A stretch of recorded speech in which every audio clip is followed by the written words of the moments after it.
Thank you all for joining me once again. This is the KhoPhi Podcast, and today I have with me the photography guru here in Koforidua. If you are any person interested in photography, interested in modeling and stuff like that, you very well likely know about him. And he's popularly known as BKay Photography. Today we're going to talk about his career and what he plans for the upcoming months and years in terms of his photography career. So thank you for joining me, Mr. BKay. Wait, let me start recording my audio. Okay.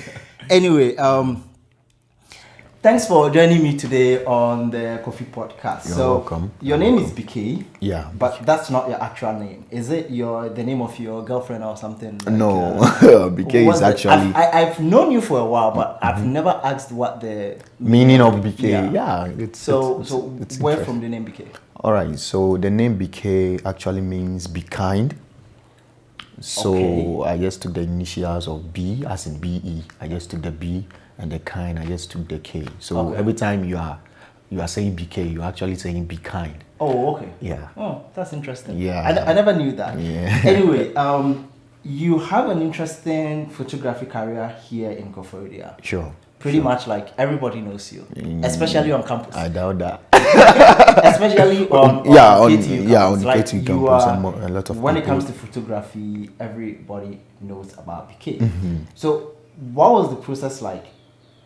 How did you get into photography? Like, what was there? Well, I would say that I didn't choose photography at the beginning. I would say that it chose me. Okay. The reason why I'm saying that is because I was a graphic designer who didn't even want to be a photographer. I didn't even like them, the way they posed and all that. I didn't show any interest in that. So, well, I was a graphic designer. I designed flyers for programs and all that, church programs, and I saw, I think way back, I saw a digital painting. Okay. And I was like, whoa. That is also nice. I think I can learn a little bit about digital painting. So then I dive into that. I started doing research online, and I found myself as a digital artist. I was able to paint here and there. But then I wasn't an original artist as some people will put it, because I didn't do anything like visual art or anything back in SHS. I'm actually a business student. So I just fell in love with digital painting. So yeah, that was basically the starting point of you transitioning from being a digital artist into a bit of photography. Well, that point where I moved from being a digital artist to a photography actually happened when I realized that the clients who sent me images to paint for them didn't actually send me correct images, like images that are very visible, so that you can see the shadows here, the lights here. So it just dawned on me, like, why don't I take the images myself and then edit do them? The digital part of it. Yeah. So that is when this photography interesting. Yeah. So it was one aspect led into another. But I would want to believe that you've transitioned into photography fully these days, that you probably do digital painting. I've seen some of your digital painting from the past, and they were really good. Yeah. But I don't think I've seen you posting anything about. I think my last post on Instagram was 2016 about digital painting. Digital painting. I think that you're making so much money from photography, you've even forgotten. So much money, Rex. Yes, because how do I put it? You've succeeded in the photography field and continue to progress. So how did you start with the photography? Like, I'm sure people will be interested in what was the gadget you started with. What did you take courses? Did you go learn with somebody? Like, how was it? Well, just like anybody else, when you are starting any skill, you're starting to learn any skill, you go for information, research. You do a lot of research. So I did mine online. Yeah, online, YouTube, and I like to watching videos just like anybody else, and reading a lot of books, because usually most of the informations are hidden in PDFs. Yes. Just a few, because when it's video, you are watching probably maybe 30 minutes video, but a lot of stuffs are being hidden in the PDFs. Yeah, I actually prefer PDFs to videos. Yeah. When I'm starting something a book is normally structured. Yeah. A book is easy to search through. Yeah. So I read a lot of books. I read a lot of books because I'm someone who don't want to find myself in a position where the work is not nice and I can't do anything about it. So I had to, consume a lot of information before and actually fully deciding and saying that I'm a photographer or something like that. Yeah. So you basically did not take any in code professional course or something like that. It was more of consuming and reading. And I think I had friends who were into photography. I didn't have a lot, but then I had two people, Chris and Danso. Okay. And for Danso was like, he was the end guy. Whenever I'm done with editing, I just post him first, Danso, because he had a very good eye and good judgment. To get feedback. Yeah, and he was like, "Oh no, your Dodge and Burn is not well. I think you have to get a Wacom tab or something like that." And Chris too was more about the gadgets. Yeah. So I think they helped me hand in hand in terms of improving the skill. Sure. What camera did you start with? Okay, I started with a digital camera. Is it the mirrorless one or this? No, a Sony digital camera. I think it's here in the studio. Really? Can I? Yeah, you can go and grab it. Right. I think sooner or later you will have a camera museum here because you have a lot of cameras. go look for it. All right, let me get that one for you guys. Here, take this. Okay. Yeah. All right. So this is it. Display. Let me double check. So, okay, you might want to shift it a little bit. Okay. So, this is what you started with. Sony. Okay, cyber shot. Yeah. Are you kidding me? Yeah, this is what I started with. Does it take pictures? Yes, both pictures and video. I think you slide it up and okay. This covers the lens. Yeah. And then I don't think I've ever seen this before. It was even a gift. It was a gift from a friend. Like, when was this? In what year was this? I think 2012, 2013. Okay. Well, that's I think I get it. Yeah, it's a long time, but I think I get it. I've gotten the date wrong. Wow. It was back then, but then it's pretty like nice. You can put it in your pocket. I wish our Canon EOS can fit in the pocket. Oh. But this is really cute. Yeah, it's what cute. was the let me see if I'll find it. What was the megapixels?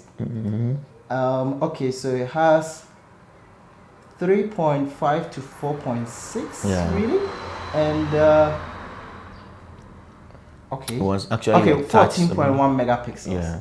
Wow, this is really interesting. So you started with this, and were you able to shoot client pictures with this? Well, actually, it was more of me getting to know what so camera is even about. So well, this was pretty a good start, but you've gone on to get a lot more equipment in the process. What was what are some of the challenges you faced when you were starting photography? Well, I would say that at the beginning I was more of getting to know the craft than earning from it. Okay. So I didn't see anything as a barrier or hindrance or something. Okay. Whenever I hit any situation or whenever I go to a place that I find myself I was like, okay, so this also happens here, and I'm like, okay, then let me try and find a way around it and see, so that I will keep it, and later I can help myself with it whenever I'm faced with any challenges like that. Yeah. Well, here's a tricky one. Okay. Sony, Canon, Nikon. Canon on any day. On any day, bro. Why Canon? Well, I don't know. Probably maybe that is what you started with. I started with Sony. It is Sony. Well, I don't know if this. I'm sure. Sorry, I'm really surprised Sony doesn't even want take ownership of this. Yeah. But if you I compare know, this right? to their Sony A7, Yeah. This is more like a toy. Basically. Yeah. But yeah, It did a lot, Mom. Well, yeah, I like it. Back in the day, this was also the issue. It was touch. That was. Oh, it is. Yeah, it's oh, you touch it and things move and okay, and yeah, it do. Interesting. Well, yeah. So you would go with a Canon over a Sony. Yeah, I understand that people would say that when you dive into the technicalities, Sony, they are doing a really great job with the cameras that they are bringing out lately, and well, you see, sometimes it's not. I would say I know people don't like to hear this, that it's not about the gadget, but let me just. I also don't really buy that idea of it's not about the gadget, because it is about the gadget. Yeah, of course, about it. And I always tell people, like, the these documentary videographers, like the BBC Planet and stuff like that. If you see the cameras they are using, I don't understand what you mean by gadgets do not matter. Yeah. Do you want to go and shoot wildlife with this? No, you can't. You definitely can. Regardless of your skill level. It doesn't matter your skills and whatever. Yeah. For certain jobs, you need certain gadgets. So the idea of gadgets do not matter, well, it's not always the case. Yeah. So personally, I feel like get the device you need for your job. That will make your work easier. I think when I was starting, one thing that I got to know that really helped me was you see, we have the relationship between you and the camera. Yeah. That is what you have to build. That is one of the things you have to build first. You have to know your camera. Well. So if you're able to know your camera, then you can at least influence the relationship between the camera and the client. Yes. You understand? Yes. So I bought the idea that I had to know the camera, and I had to pick a camera that on any given day, even when I'm sleeping and you give it to me, I can. And that was Canon for me. And my first Canon camera that I bought was T3i 600D. Oh, okay. Yeah, and I shot a lot of images with that. You basically abused that. I decided to do that because I wanted to know the ins and outs of the and it helped me, because then when I took some images with them, and people even thought I was using a Canon 6D back then. Okay. A bigger gadget, and when they see me, they are like, so where's your 6D? And I'll be like, my 6D is at home. You don't have to tell them anything. My 6D is at home, but I prefer to use them. And they'll be like, okay. Yeah. Anyway, so in all this, like, how was it getting clients? You I won't say you are a champion when it comes to photography on campus. Okay. How did that help your photography career? Well, it did a lot, because then when I was starting, you need people to shoot. Yeah. I started shooting my family just like any photographer. I shoot my mom, then I shoot my dad, I shoot my kid sisters, my brothers, but then they started to get bored.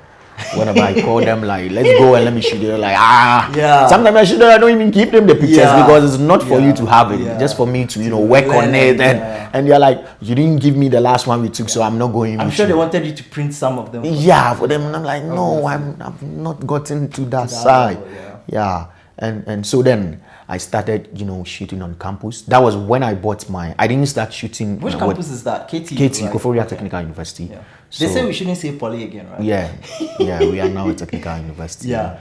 So you got many models to shoot on campus, and well, it didn't actually start like that. Okay. Well, at the beginning, there were other photographers there who had their name, who had the recognition, but then I wanted to be better. You understand? Not to outshine anybody, but then just be better. That is what I want. Become a better photographer. Yeah. So I started shooting for free. Okay. So I took them, and sometimes I will, even after class, after lectures, I will come and stand in front of a class of about 120 people, I think we were. Yeah, and then I will tell them that, okay, Wednesday I'll be taking a free photo shoot for them. And everybody loves free stuff. Yeah, and some will come and some won't. Sometimes I even send them the works and they don't even post it. and I understand because there were other ones, there were better ones out there. So then from at the time you were starting. So. Yeah, I was starting. So I started, that was when they got to know me. At least they knew I wasn't that good, but then they will still give it was you the free. opportunity It was free. So what would they lose? They would not lose anything. So And that gave you the opportunity to like take enough pictures, practice with pictures, and learn the editing. So what is your editing flow like? What software do you use? Lightroom or what do you call it? Darktable or raw therapy? Well, I'm more of Adobe software. You are addicted to Adobe, right? From graphic design to since you are already in graphic design, is it Illustrator or for graphic design? For graphic design, it was Illustrator, Photoshop, and then to Adobe Premiere. Yeah, I am not a good fan of Adobe. Okay, I really love DaVinci. I would wrestle with you over DaVinci Resolve and Adobe Premiere. I think I would fight you if you try to say anything bad about I would say that it's okay because people were always fighting with me. BKay, why don't you use Nikon? Your pictures will look absolutely better. Who said that? The person needs to be king. Who said? And people are Nikon, Sony, and they are on me like I should. Why would anybody want to switch from Canon to a Nikon? That is what they are saying. Anyway, that is. You see you are explaining things right now, and you want me to switch from Adobe to your software. I will not do that. Yeah. So it's been Adobe for that means you use Lightroom a lot. Lightroom and Photoshop for Photoshop. Okay. Also, all of that you learn that on your own, watching tutorials, reading books. YouTube University. YouTube University is there for all. As a photographer, I'm sure you meet a lot of models, and definitely it's possible that you will come in contact with a lot of fine ladies. Yeah, of course. That means you are currently on the market for anyone who is watching and interested in tapping into the world of BKay too. It's what I'm trying to say is put it right so I can give you a good answer. What I'm trying to ask is BKay single? Whilst I look back here to see if someone is there. Okay. She's listening to music, so. Anyway, is BKay single? No, BKay is not single. Okay, well that's very good to know. Yeah, BKay is not single. I'm not going to make any follow-up questions on that. So that's good. It's good that you are not going to make any follow-up. That is good to know. So in terms of what are some of the challenges of getting paid clients? Because you shoot a lot of weddings these days, but when you were starting, what were some of the ways you used in getting clients? Well, I think it's when you are starting, it's more of recommendations. Okay. You do a good job, then someone sees the work and you're like, hey, give me the number, give me the photographer's number. And I think one thing I also pick along the way is that when I shoot for a client, I'm not actually shooting for this client because for this client I've already impressed him. That is why he booked me. So I'm actually, shooting for the next client. I'm trying to convince the next client, impress the next client to get me to, shoot for him also. So you want to create that chain. And every time I need to do a good job because then the other client, the new client is watching. Because definitely if the one who booked you is impressed about your work, they are very likely going to share it on maybe their status or their Instagram or whatever. And it needs to convince the next and most often even the one that has, the client that has booked you is already, he knows you are good because he has witnessed your work over time. That is why he called you or he booked you. So if something else even go wrong, I'm not saying anything, but it's possible that something goes wrong. They are not that mad because they know you. So your focus should rather be on the next person who's going to. I've seen some of your concept shoots. Okay. Where from those kind of shots? What is the story behind it? Okay. Because you are into wedding, you are into events, birthday parties, normal events, wedding, normal photo shoots, modeling kind of shots, fashion shoots. Yeah. You've shot the fashion event at KTU. Yeah. So the concept shots, what is the story behind them as well? Well, I think that I got to a point in photography in my career where I realized that I don't just have to shoot and people will look at them and just scroll and go away. But then I can use this opportunity or this platform and tell people things that I want them to know, and things that, actually, interact with them through my images. Okay. So you want to tell a story. Yeah, and that was when I tap into the fine art or conceptual photography. Yeah. And I'm in love with that right now. Because I'm all about that. I can see that you're on your Instagram. You have a lot of that. Yeah. I like the pictures I see a lot. Thank you. You are also creating some. No, you can come. You can come in. Yeah. Okay. Okay. So yeah. Let me stop everything. So one thing I've also noticed is you have this color grading style you use for your images. Okay. It's kind of unique. So anytime I see an image and I notice that color style, and I'm like, this is very likely from BKay. Yeah, I think the color grading, it came out over time. Initially, I wanted to use a particular style, and I found out that you get to this image or you get to this story, and the grading does not go along with the story you're passing. So then I had to change, and it got to a point I was like, okay, fine. Every story and every color, it's color grading. Let me put it that way. Yeah. Okay. Yeah. So then over time, then people were like, I see your image, and I notice I don't even have to look for your initials, but then I found out that this is your image, and I'm like, okay, maybe Interesting. So, what are the next steps for the photography? What are you looking to get into? What can we expect from BKay? Okay, so in upcoming months and years. Well, next month.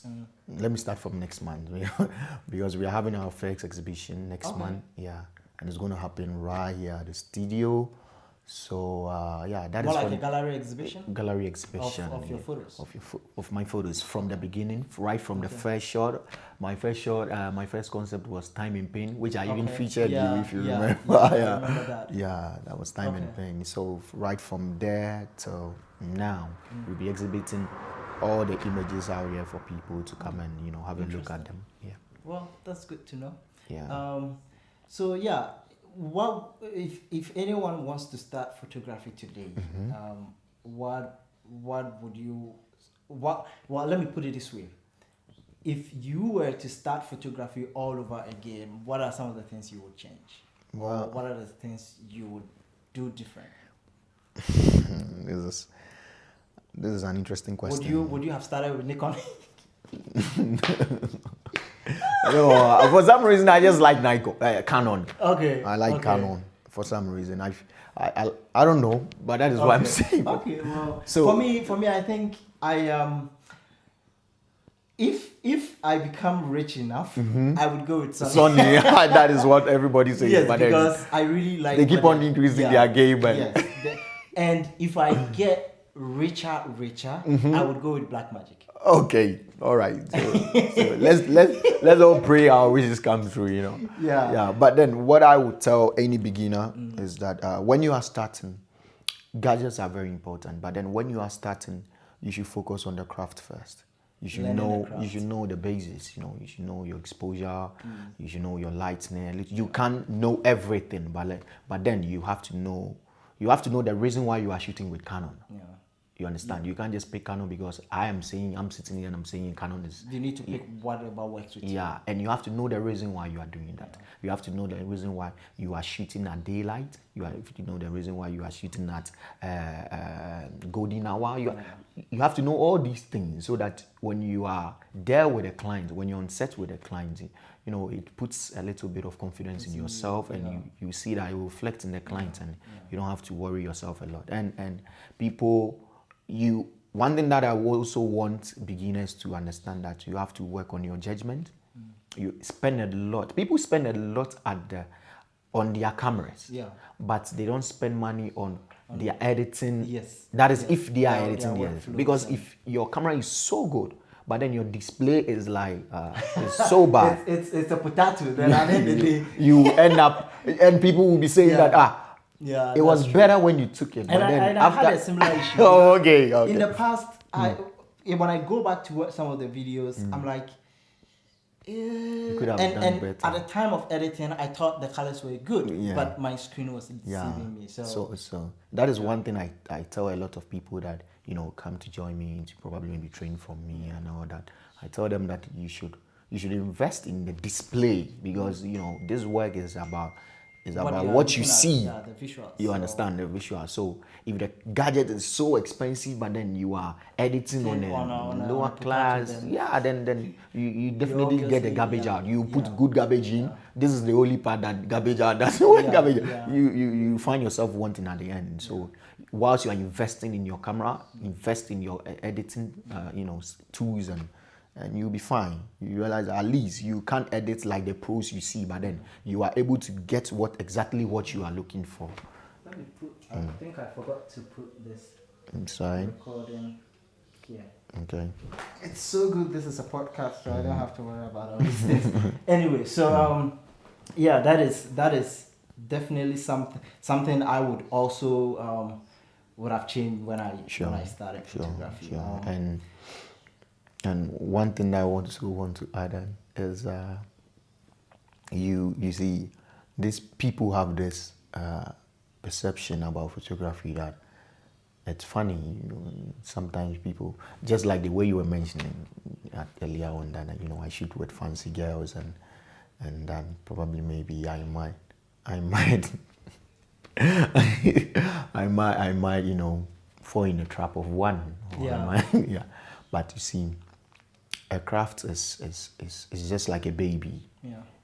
You don't, or it's just like a fruit. You don't pluck the fruit when it's not ripe. Yeah. I'm not saying that go ahead and be plucking every fruit you want, but then concentrate on your craft. You understand? Yes, concentrate on your craft. And if you are able to do that, through that, you will meet someone beautiful that who's everything. Yeah. Everything that you have been wanting since I can see